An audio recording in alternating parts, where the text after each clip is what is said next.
আসসালামু আলাইকুম ওয়া রাহমাতুল্লাহি ওয়া বারাকাতুহু।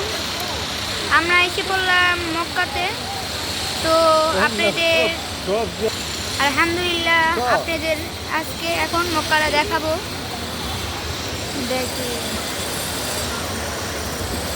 সব চেয়ার জমাইলো না তিন বলা না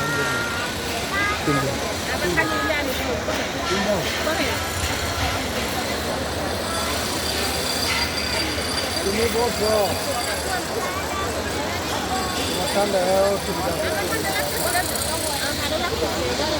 দেখলেন কি সুন্দর কাবা। এখন আমি যে কাবা ঘরটি আলহামদুলিল্লাহ আলহামদুলিল্লাহ আলহামদুলিল্লাহ আসলেই আমি আলহামদুলিল্লাহ অনেক সৌভাগ্যবান।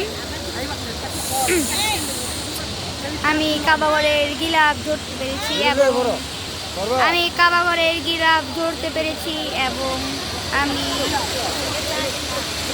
মাকাম ইব্রাহিমের কাছেও গিয়েছিলাম। আলহামদুলিল্লাহ আমি ধরতে পেরেছি কাবা ঘর, এটাই অনেক বড় কথা। ধরার পরেই মনটা ভরে গিয়েছে, আর কিচ্ছু করার ইচ্ছা ছিল না তখন। তো আমরা এখন কাবা ঘরে এসেছি, দেখেন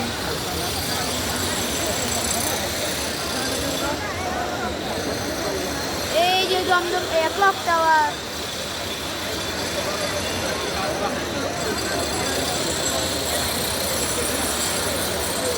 এই যে আমাদের কাবা ঘর, এই যে আমাদের কাবা ঘর।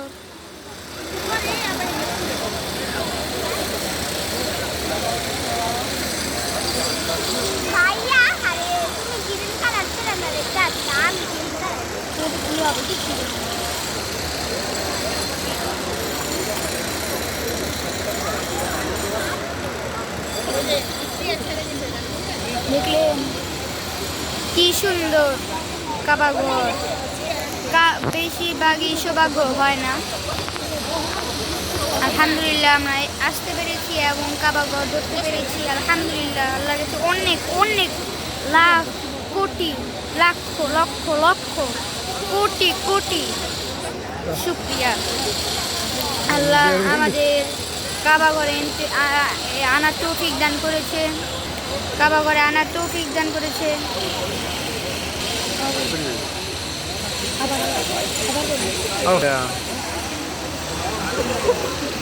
তো আমার নাতিরে হোস্টেলের বউরে নাতির দাদুরে নাতির দাদারে নাতির বইনেরে আল্লাহ তাআলা অবশ্যই আল্লাহ তাআলা সুখে শান্তি এই দেশ পার করবে, দুনিয়া পার করবে, আখিরাত দেখবে আল্লাহ তাআলা অবশ্যই দেখবে।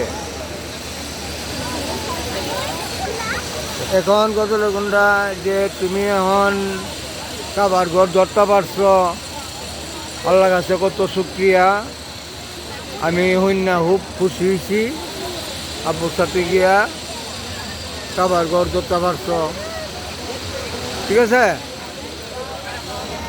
আল্লাহ হায়াত দেখ, আল্লাহ সব রকমে আল্লাহ তাআলা তৌফিক দান করো, আল্লাহ তোমাকে রাখো। তো দেখেন কাবা ঘর,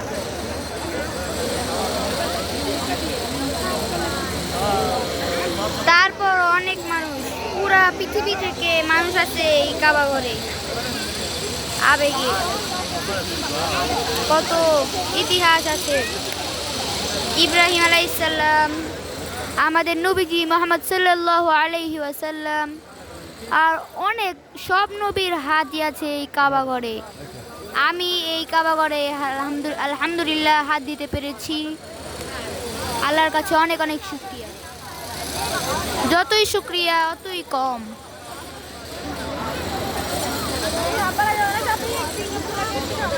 আচ্ছা, কি উঠছে?